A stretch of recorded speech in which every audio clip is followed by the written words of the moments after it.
Magandang araw mga kababayan. Ng unang balita natin ngayon ay may kinalaman sa isang kontrobersyal na issue na naglalaman ng pangalan ng asawa ni Pangulong Kuting Jr. na si Liza Tanas Mags. Ayon sa mga impormasyong nakuha ng ating mga report, tinuligsan na ngayon ng mga otoridad si Liza Tanas kaugnay ng isang kaso matagal nang pinapalakas ng mga usap-usapan. Isinasangkot siya sa isang malawakang iskandalo na naglalaman ng mga aligasyon ng katiwalian at maling paggamit ng pondo mula sa mga proyekto ng gobyerno. Inilabas ng mga eksperto ang ilang miyembro ng administrasyon na labis na maaapektuhan si Pangulong Kuting Jr. nang matuklasan niya ang isyong ito. Isinalaysay ng ating mga source na nagpadala siya ng mga men sa iba't ibang ahensya ng gobyerno upang tiyakin ang kaligtasan ni Liza. Ayon naman sa ibang kritiko, ang pondo ng pamilya Marcos ay posibleng gamitin upang mapanatili ang kanilang posisyon at makaiwas sa mga kasong kinakaharap. Isang malaking tanong para sa mga mamamayan, makakatakas kaya si Liza sa kabila ng posibleng legal na aksyon laban sa kanya? Patuloy na inibisigahan ang kaso at pinagpapaliban ng mga aksyon ng gobyerno kaugnay sa mga ito. Ang mga tanong na maiwasan o mapigilan ng mga ganitong insidente ay nananatiling matindi at ang pamilya Marcos ay patuloy na isinasalamin sa mata ng publiko. Ano kaya ang mangyayari sa mga darating na linggo? Abangan po natin sa mga susunod na balita tungkol dito. At yan nga ang balitang ating pakakatutukan. Ngunit bagong lahat, siguraduhin mag-subscribe at ihit ang notification bell para sa patuloy na pagtutok sa mga sulap ng bagong balita sa tunay na boses ng masa.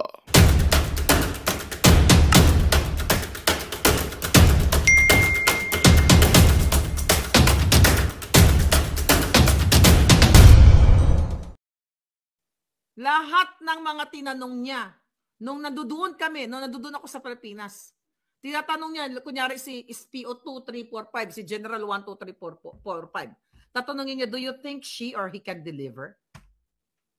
Nasa vlog ko yan. Ibig sabihin, the reason why si Liza Tanas at si Marcos, ang mga inuupo niya, mga sindikato, or manggugurgur ng tao, o kayang bastusin ng batas. The reason why ako, hindi nila ako kasapi. Dahil Abril pa lang, nung nakita ko yung mga kantarantaduhan nila, right there and then, pinakita ko na sa inyo, minessage ko siya. Sabi ko, Lam, alpot, patutot, bigaon. Diba? Sabi ko sa kanya, napapaligiran ka ng bad eggs, yun pa sabi ko. Nahingi siya ng pasensya, bigla akong, kasi tungkol yun sa ticket, na dinorobo yung ticket ko ng mga putang ng mga taga, yun gayon yan sila, bukang kang o sino pa man, o si Taning o sino pa man. Sinabi ko sa kanya, kasi sabi niya, I have 2 tickets, tapos 2 tickets dun sa ano na yun, sa meeting de avance, tapos isa na lang. So sinabi ko sa kanya, tapos nakita ko yung mga tao, gano'n. So sinumbong ko sa kanya. Sabi ko, hindi pa tayo nananalo, pero yung mga nasa paligid mo, mga masasamang damo na, sinabi ko sa kanya. Kasi all I thought, mabuti siyang tao para siya sa Pilipino. Kaya sinasabi ko yung nakikita ko. Sinumbong ko rin sa kanya na yung mga elderly doon, na mga Marcos loyalist na pinababayaan, wala pala siyang pakialam. Ako pala yung concern doon. But anyway, kaya wala ako doon kasi hindi ako masamang tao, hindi ako pumugurgur ng tao. Ang kinukuha ni Marcos Jr. ang kayang gumurgor, ang kayang mga abuso ng kapangyarihan ng batas. Yan ang gusto niya. The reason why kaming mga sumuporta sa kanya, ako, April, alam nyo yan, Agosto pa lang ng 2022. Ay lumisan na ako binolja ko na sila, kaya nga binuking ko yung babaeng sa Malacanang, di ba? Granting na wala pa hanggang ngayon, di pa nilalabas yung TRO, di ba? I don't know kung pakicheck niya kung may update sa TRO. Di ba? Pwede pa rin humiling ang Pangulong Duterte ng reconsideration sa Korte Suprema. Maraming paraan para mapigilan or kahit na hindi pigilan ni Bangag, kahit kasi hindi naman niya talaga pipigilan yung pagpa-aresto kay Pangulong Duterte kasi 2023 pa lang, pinlano na nila yan. Lahat ng in-expose ko sa inyo nangyari, makipagsabatan kay ganito, kay ganyan, kay Trillanes, in-expose ko yung passport ng mga interpreter ng ICC, Filipino-American, ang dalawang Breton, di ba? Ipaulit-ulit ko. Ito na yon. So, yung kasinungalingan ni Bangag Jr., dapat talaga yung hayop na yan ang makukulong pagdating ng panahon, mga kababayan. Kasi talaga ang dami nilang violate na batas. Although, ako very positive ako na dahil nga si Spokesari ay isa sa mga abogado na pwedeng magdepensa doon sa ICC, very positive ako na talagang mapapawalang, mananalo tayo dito. The problem lang, dahil 80 na nga yung Pangulong Duterte, mga kababayan, yung tinignan natin yung health niya. Di ba nakita nyo kahapon? Yung mga medical gadgets or equipments like yung oxygen, napahirapan pa, ayaw pa nila ipapasok. Nasaan ang pagiging Pilipino ninyong mga inayupa kayo? Nasaan? Nakita niyo mga kababayan kung gaano sila kawalang hiya, kung gaano sila walang puso.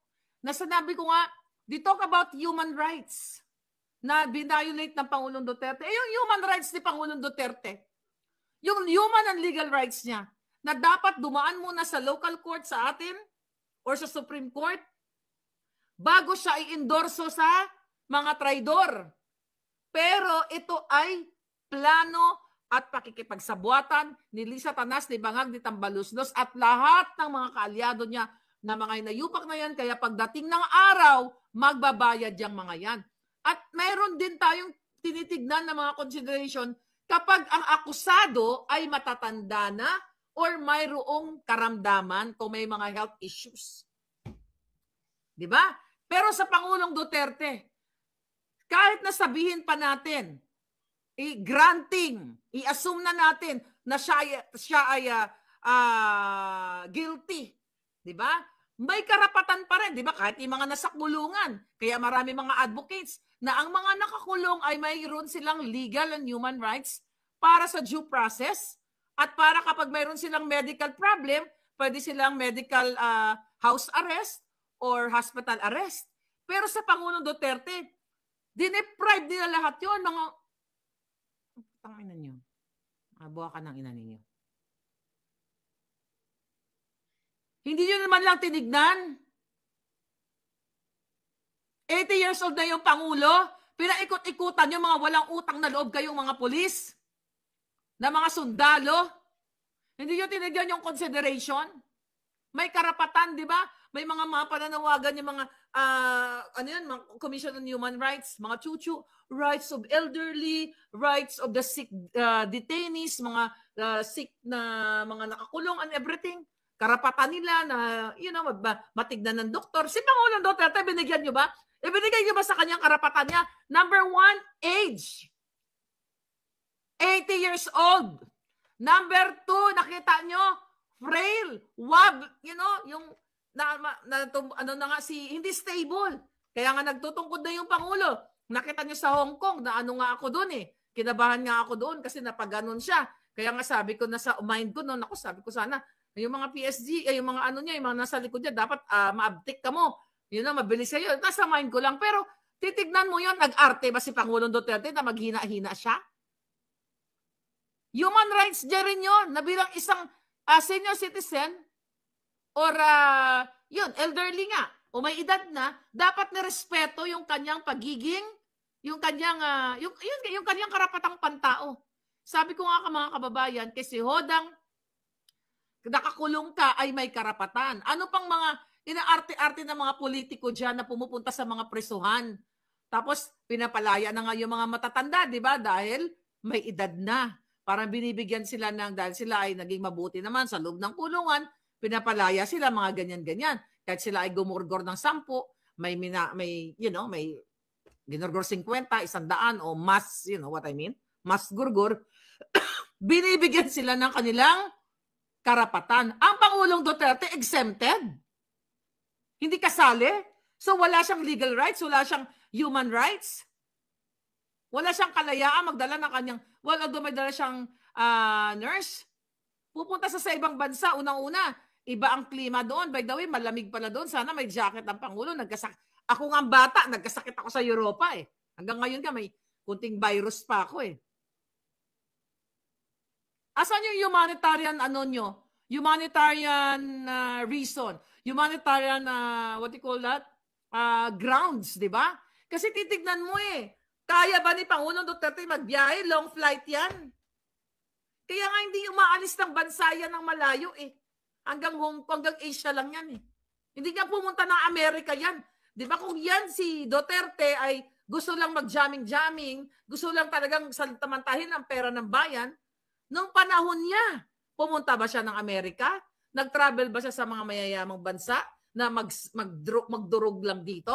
Hindi ka tulad ni Marcos Jr., ilang beses na pabalik-balik sa Amerika, napupuslit pa sa Singapore para mag F1, di ko nga alam kung saan-saan pa siya pumuslit, di ba?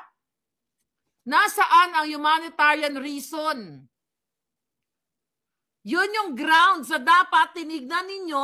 Hindi nyo pinasakay ang Pangulong Duterte. Pero mga kababayan, kahit mangawit ang boses ko dito, sila ay pinlano nilang traidorin ang Pangulong Duterte na ibenta sa mga banyaga. Ang pagbenta kay Duterte ay pagbenta sa lahat ng Pilipino. Kaya kayo mga buwaka ng inang mga trolls ni Lisa at kayo mga Pilipinong mga taksil, namnamin nyo pag pumunta kayo sa ibang bansa, first time ninyo na mapagkamalan kayong what? O hindi pala mapagkamalan. Na ang tingin sa inyo ay pokpok at katulong. Yan, dalawa lang yan. Lalo na sa panahon ngayon. At adik, nung panahon ni Duterte, naging proud ang mga OFW. Ang sabi nga, pwede ba hiramin namin yung Pangulo nyo? Da. Diba? Ganon. Ngayon, ano tingin sa atin? Mababa pa sa pusali. Dahil ang presidente nyo adik, ang first lady nyo kidnapper. Good combination. Ngayon, ito lahat pagtatakip, ulit-ulitin natin, pagtatakip dyan sa nalalapit na oral arguments na pinapaliwanag sila ng korte. So, ay, wala na tayo, I don't know, Supreme Court. Di ba? Pinapaliwanag sila kung bakit mayroong blanco sa bicameral report at bakit yung PhilHealth ay nilamon nila yung 60 billion. But you don't care. Kaya you deserve. Kayong mga pulis lalo, kayong mga bugo, yung mga sarado ang utak na nagdiriwang kayo na dahil si Pangulong Duterte ay tinraidor at ibinenta ni Bangag Jr. Akala nyo si Duterte lang ang naibenta. Kasama kayo doon. Imagine nyo, dating presidente, kaya nilang ganunin.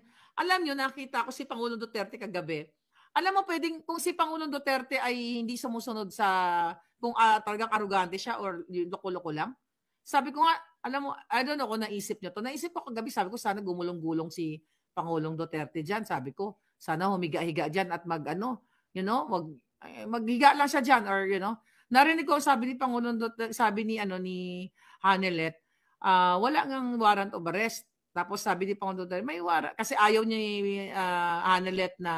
ni Madam Hanelet na yun nga, mag-submit si Pangulong Duterte. Sabi ni Pangulong Duterte, may warrant of arrest lagi. So, ibig sabihin ng Pangulong Duterte, tumitingin talaga siya sa proper na procedure at kung may dokumento, pero ipinapaliwanag niya din na dapat ay litisin siya or tignan muna ng Korte Suprema o ng ating local court sa Pilipinas bago man siya ipadala o bago siya ibenta ni Pangulong Bangag niyo. Kaso nga mga palangga, ito nga ay mafia. Pinlano nila 2023, 24, 25. Yung nakapalo sa akin, di ba sawang-sawa na nga kayo sa bunganga ko? Nato si Maharlika, wala nang sinabi, kundi ICC ni Duterte, ibibenta. Ang mga expose ni Maharlika, pabalik-balik lang naman yan eh. Gorgorin si Kibuloy, gorgorin ni SMNI, gorgorin ang mga vloggers na anti-bangag vloggers at ang mga Duterte. Di ba? Minsan nga, kayo sawang-sawa, Miss Maharlika, paulit-ulit ka na lang. Di ba? Ganun ang mga sinasabi ninyo. Pero hindi ako nagsasawa kahit nagiging parang na tayong parot dito paulit-ulit. Kasi eto na ngayon. Ito na ngayon ang nakikita ninyo. Hindi nila kinonsider na may matanda, may sakit ang Pangulo. Di ba? Mahina. Wala talagang hayop talaga sa pinakahayop yung mga tao doon na nakapaligid sa kanya, yung mga pulis kayo, hindi kayo nanindigan, matapos kayo bigyan ng kalinga ng presidente. Tinraidor nyo Pilipino. Kayo dyan na nakikinig, na mga trolls, natutuwa kayo, mga jutang ginina ninyo. Kasama kayo sa, akala nyo si Duterte lang ang binenta ni Bangag. Kayo, ito ay sinasampulan na kayo na pag hindi kayo nanindigan, forever kayo dyan na pamumunuan ng mga bangag, ng mga adik na katulad ni Marcos Jr. Kung matapang niyang hayop na yan, mga palangga. By the way, you talk about inhuman, na ang Pangulong Duterte ay mabangis. Hindi ba kayo naging mabangis? Naging tao ba kayo kagabi? Nung pinipilit nyo, nung kinidnap nyo yung Pangulong Duterte, in-extract nyo, ang author niyan si Lisa Marcos at si Marcos Jr. Dahil sila ay kidnapper. By the way, paulit-ulit kong sinabing kidnapper sila, di ba? Sa tingin nyo ba kung ako ay nagsisinungaling? Kung kaya nilang magbayad ng, baka hindi nagpabayad si Ramonang o si Tambaluslos, kung kaya nila gumastos ng milyon-milyon para kunin ng Pangulong Duterte, former president, hindi pa napatunayang nagkasala sa atin sa Pilipinas, puro mga accusation ng mga jutang din nilang mga dilawan, tinklawan na nagsanib pwersa ng mga hinayupak. Sabi ko nga, napakalupit ng aking akusasyon sa kanila na sila ay kidnapper. Yan ang pinakamalupit. At si Marcos ay addictus. Pwede nila hingin ang ulo ko dito sa bansang Amerika na yung taong yan. Sinasabi na kidnapper si Marcos Jr. Bakit duwag na duwag si Marcos Jr. na mag-file ng case against me? Ang kaya na lang nilang panindak ay yung defamation case na civil cases. Bakit ayaw? Ito na nga lang, ino-open ko. Open your brain. Ang lungs nyo para mag-inhale, exhale. Buksan ninyo. Sa tingin nyo, kung walang katotohanan, yung sinasabi ko na si Marcos Jr. ay authenticated bangag, na dito sa California, pina-authenticate ko, na si Lisa ay nangidnap, na ito ay ginawa ko lang na kwento. Ito, paulit-ulit ko din, ikulalyan na ako. Hindi ako kakasuhan ng mga yan. Bakit takot si Marcos at si Lisa Tanas bagkaso kay Maharlika na sila mismo? Hindi yung mga proxy nila na mga putang, yung mga demonyo. Masawal pa sila. Bakit? Takot na maipresent natin sa korte ang ebidensya, yung mga video, mga text messages na si Lisa Tanas, si Todd Teddy Boy Locsin Jr. Ayan yung butang inang yung Teddy Boy na, di ba, ang tapang nun sa Twitter. Inahamon ko yung hayop na yan. Yan ang nag-facilitate ng kidnapping, extraction sa dalawang bata. O di ba, may pera sila. Ambassador pa ngayon yan sa Europa. Bakit hindi sila mag-file ng case? Yan ang inaantay kong kaso. Case of the ano bang taon na tayo ngayon? Pero bakit ayaw nila kasuhan? Takot sila na ma-present ang ebidensya ko sa korte. Yan ang katotohanan. Kaya ngayon, kung kaya nila ang Pangulong Duterte na ganon-ganon, bakit hindi nila kayang kasuhan si Maharlika patungkol dyan sa issue na yan? Bakit? Ang pinaka-last resort nila is padukot ako o yung assassin na pinadala nila dito na paikot-ikot dyan.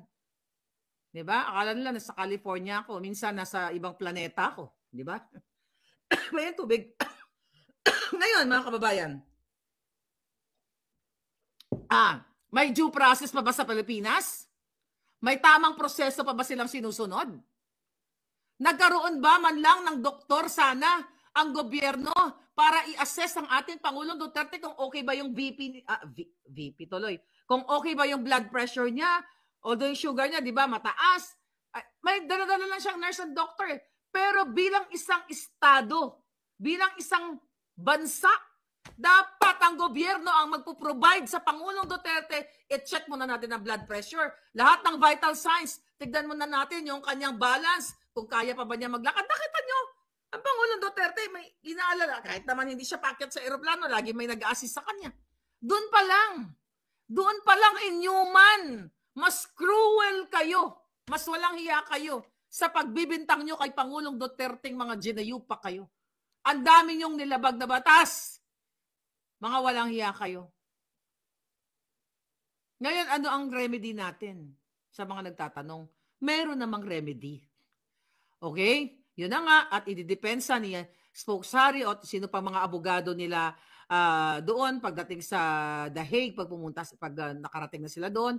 I don't know yung iba pa mga legal process, pero huwag kayo panghihinaan. Kaya pakiusap ko sa lahat ng mga OFW, sa lahat po ng mga nakatira sa Europa, nandyan si Finlash natin ang ating email, maharlikanetwork@protonmail. Mag-email kayo, magsama-sama tayo. Salubungin niyo yung Pangulong Duterte. Baka kailangan niya kayo kasi wala naman siyang pamilya doon eh.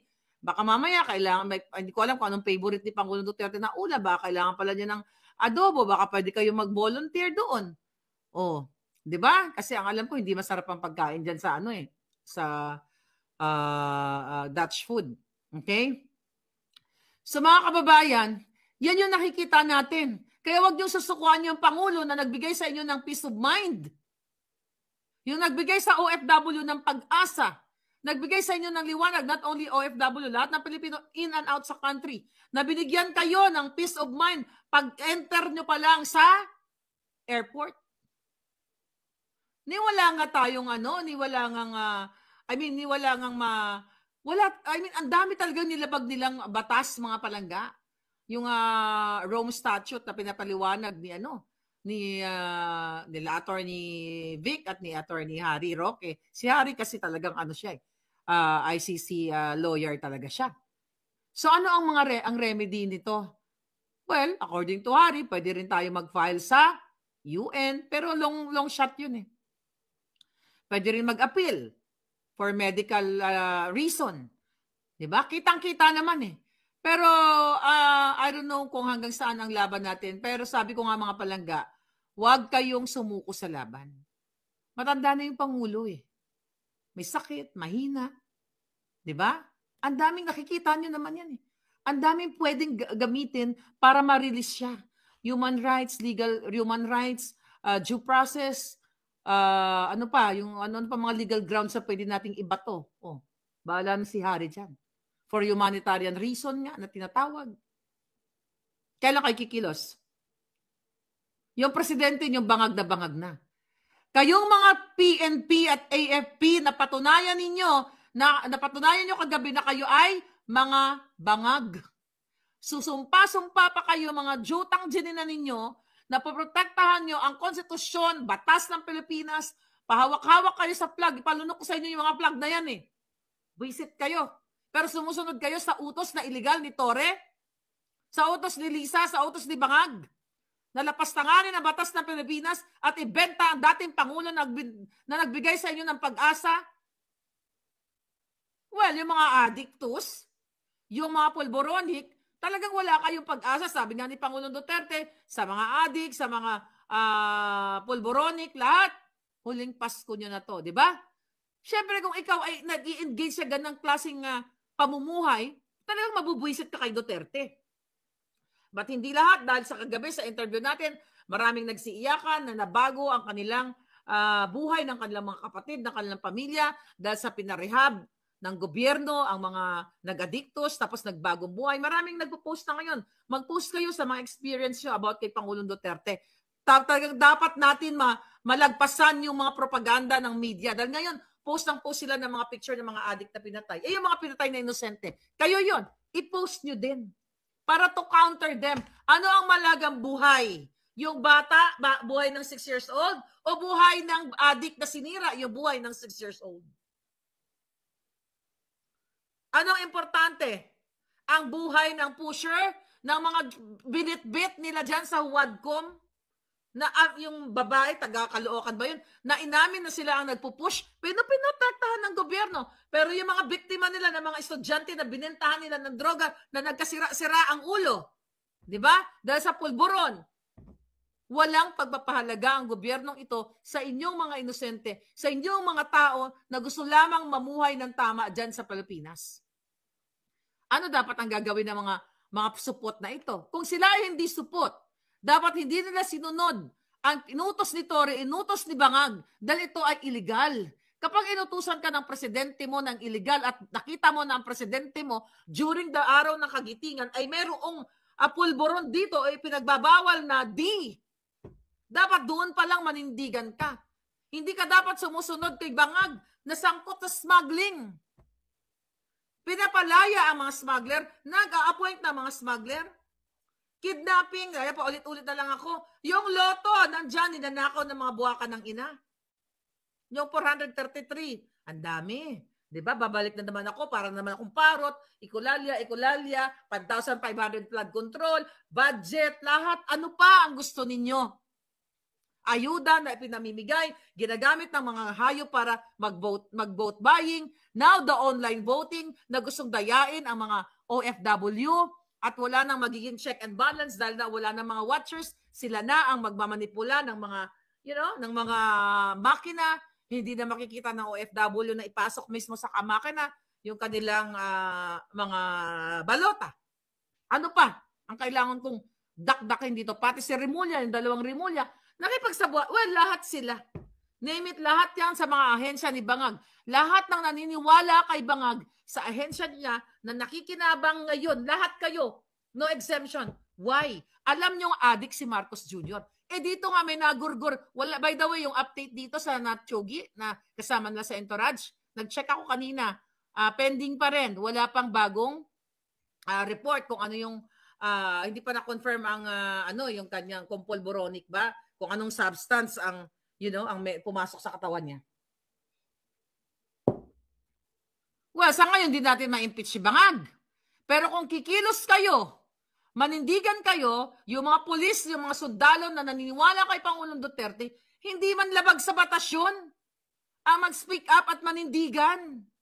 Sumusunod kayo sa Bangag. Diba? Dapat umaksyon ang mga matitino sa AFP, ang mga retired, ulit-ulit ko sinasabi, ang mga pulis na matitino, dahil ibinenta na ni Marcos Jr. kayong lahat. Imagine nyo, putang ina.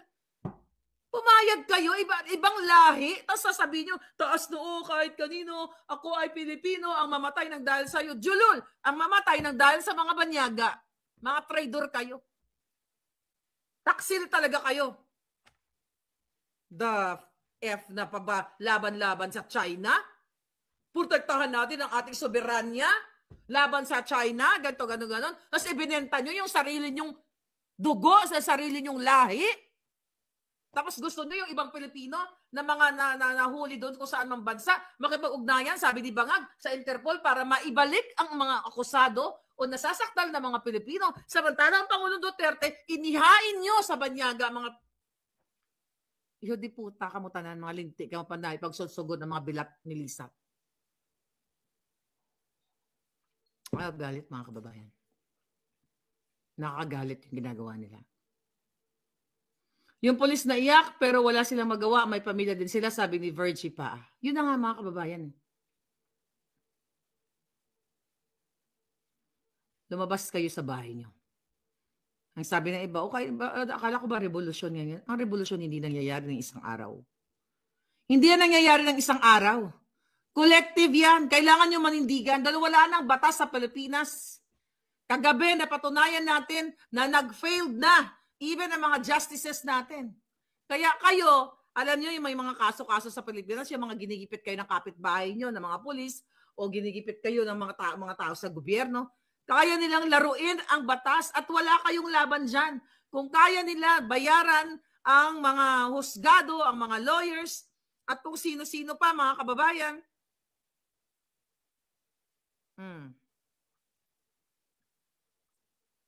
Tignan muna natin, may bagong report. Si PRRD, ano to sa airport? 22 minutes, may pinost si Kitty. Na nag-send lang. Yan si PRRD. I love you, PRRD. Hindi ka namin susukuan.